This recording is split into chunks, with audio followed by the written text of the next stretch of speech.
and conflict right now. Well, that's the claim contained in a new study by the think tank Government and Public Policy. One of the authors, Ivor Chipkin, joins us live now to explain how they got to such a claim. Good morning, Ivor, and thank you so much for joining us.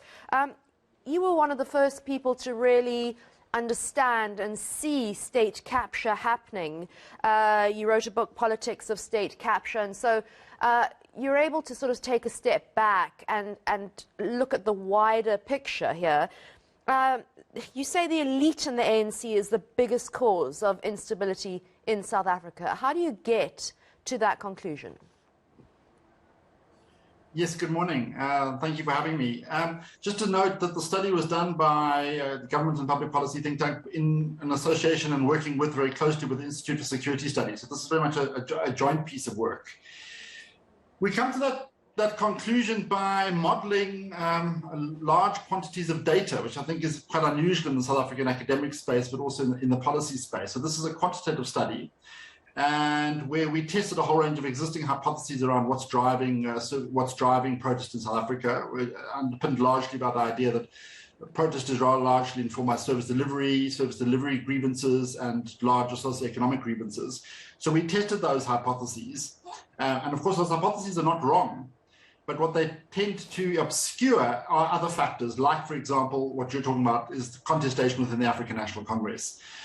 So in particular, we noticed when we were modeling the data a rather unusual pattern which emerged, a pattern that was quite difficult to explain in terms of the analyses or the analyses that are in current circulation. So what important sociologists in South Africa had noted in an earlier period was that from about 2004, 2006, maybe even 2007, there's a dramatic rise of protest activity in South Africa, really dramatic. It's quite extraordinary. The rise of the curve is very, very sharp indeed. And largely that's been attributed to what has famously been described as a rebellion of the poor. What is interesting when we looked at the data as it unfolded further is that we see that there's a sharp increase, but then it settles down at around 2011, 2012, begins to decline slightly, then it rises very, very slowly before settling down around 2013, and then it rises very dramatically in 2018, or the end of 2017. So we were trying to understand the shape. So it's like a step-like shape, dramatic increase, settling down or stabilizing, and then a dramatic increase once again. We wanted to understand why during a key period did it stabilize? And the period in which it stabilizes is particularly surprising, because the period it stabilizes is the period of Jacob Zuma's administration.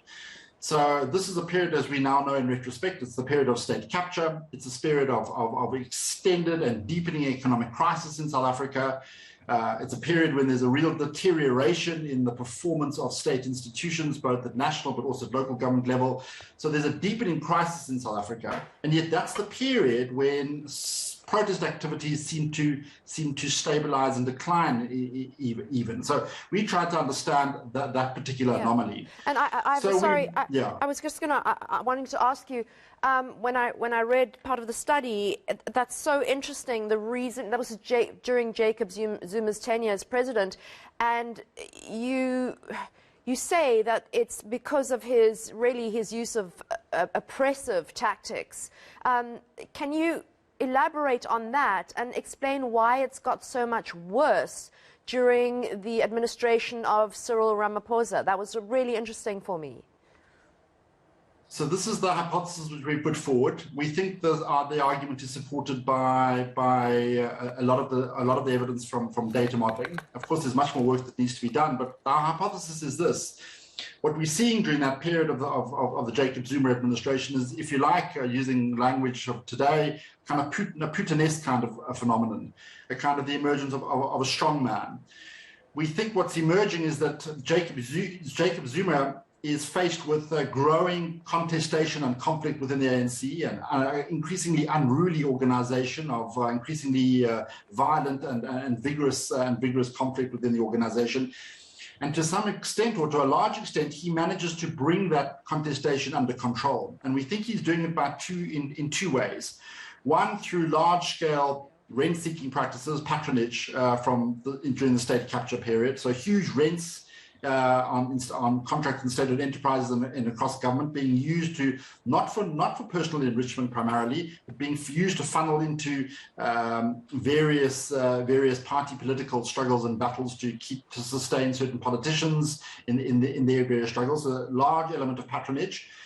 But we also found during that period there is a surprising rise, or perhaps not so surprising now, a rise in political violence, political attacks, but also assassinations during that period.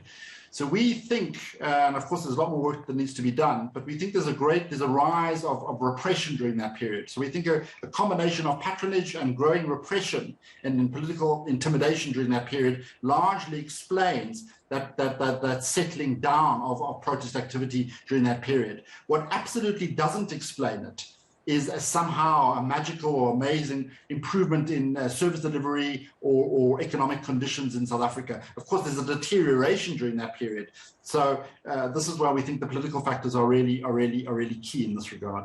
Yeah, heavy-handedness. It was a time of the grabber. It was the time of state security allegedly abusing the system, and yeah, an interesting time, and far more violence being used by police and military during protests. But we have to leave it there. But you do say that violent protests are probably likely to get worse in the run-up to the ANC's elective conference. It'll be interesting to unpack that with you at a later stage. Thank you so much for your time this morning. That was Government and Public Policy Study author Ivor Chipkin. And just a further note to say we did reach out to the ANC for comment on this soon-to-be-released study. We're still waiting for feedback.